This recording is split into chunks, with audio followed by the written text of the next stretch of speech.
All right, guys, welcome back. So we have a little bit of content for you today. We're going to talk about ASIC budgeting for 5 to 10K budget.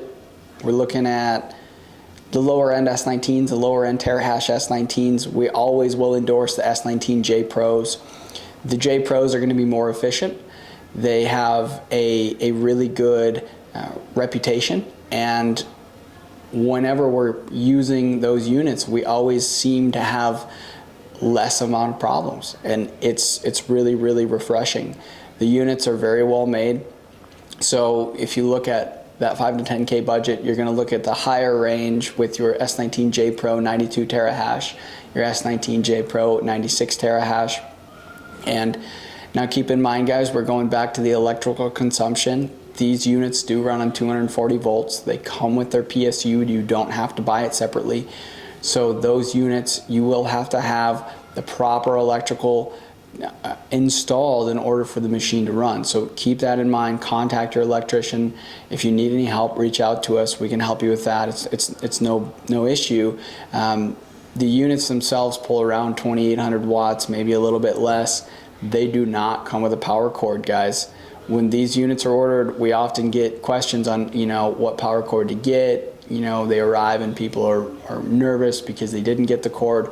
So what we try to explain, and this isn't the easiest thing to comprehend sometimes, but I'll do my very best.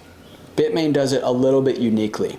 So normally, when you get an S19, you can use a couple of different cords, but there will always be one standard that you're going to want to look at, and that's having 2 C13 ports. Each S19 is going to have 2 C13 ports, and the other end of your cord is going to be particular to your plug. For example, if I put this into a 240 volt circuit and I have this double C13 Y-split cord, I cannot plug it in to this outlet, right? That's why Bitmain does not include the cord. And maybe there's other reasons. Maybe they're cheap, because they are pretty cheap. But regardless, if they include one standard cord, there are so many different plugs that we could put this thing into, and it probably wouldn't work. So you'd be disappointed. You'd be calling Bitmain and telling them you gave them the wrong cord, or they gave you the wrong cord, and it'd be a mess. So what you want to endure is you want to look into this, guys, right? You want this double C13 Y-split cord. And you can get them on Amazon, you can get them on a variety of different sites, and you want to get the other end particular to your plug. So also, guys, when considering the cords and considering your mining adventure, when you purchase your units, each make and model is going to be different. So what I mean by that is Canon's going to be different than Bitmain, and Gold Shell is going to be different than Bitmain, and some of these will be standard, but the point that I'm trying to make is all of Bitmain's products that are below 2,000 watts require one C13 cord, one C13 port, not two like you see on this cord. Anything above 2,000 watts of consumption requires 2 C13 ports. Now that's because the C13 cord is only rated for 2,000 watts. And so what they, instead of Bitmain implementing a C19 cord, which can handle more than 2,000 watts, which is what all the other manufacturers do, instead they just put 2 C13 ports, which is fine, but you have to go out and you got to search for this Y port, and it's kind of a pain in the butt.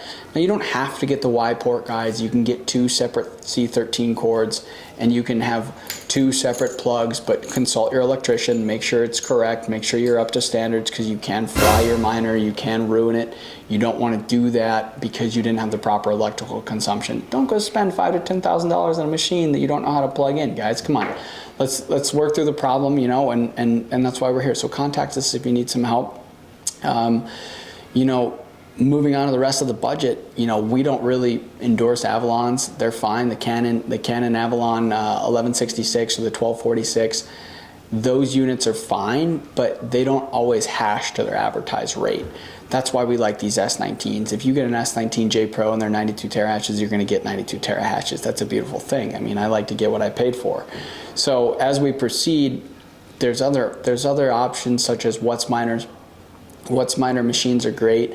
The M30s are good. The M30S++s are amazing. They're efficient.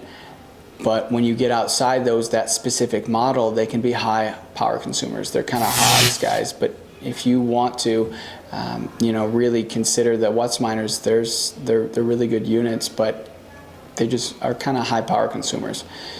Yeah, they can run in pretty tough conditions too. They're known to be pretty bulletproof. Is kind of what they're known for in the industry. Which, if you're running in a lot of dust, hot environment, they're known to withstand that a little bit better. And with the Avalons, they're starting to, from what we've seen, is kind of sell them more fair. I mean, because people kind of realize that their hash rate is a little bit lower than what's projected. So then, they're selling them a little bit under price per terahash. So if you see a deal and you're like, hey, that looks great, I'm getting a better deal per terahash, it's because they underperform. And everybody kind of knows that now. Yeah, and the last unit I wanted to mention was KDBox. I think those are cool little units, right? They only pull 205 watts. They're super quiet. They're priced at about $7K, depending on where you get them. It's kind of a fun little unit. It's a great option for guys that have super high power rates. And when you get above 12 cents, which is the average residential electrical cost, and you get into that 15 or 20 cent power range, these machines that are pulling 205 watts but are still making you, $7, $8, $9 a day like the KDBox is doing today, that's a pretty good deal, guys. I mean, it's not so bad, right? I mean, we can deal with that, and when Kadena spikes, then all of a sudden you're making way more than that, and you're still only not pulling much power. Yeah, not doing too bad then. I mean, the thing with Kadena is, it's only, $7 today, and we're still pulling $10 or something like that. And, it's hard to buy. There's one platform that we know of that you can buy it on. You can't buy it on Coinbase yet. So, once that coin's available for purchase and everybody in the market starts getting involved, there's so much potential for where it could go. God, I hope our video isn't shut off. It's been 17 minutes. It's been 17 minutes. We better hustle along.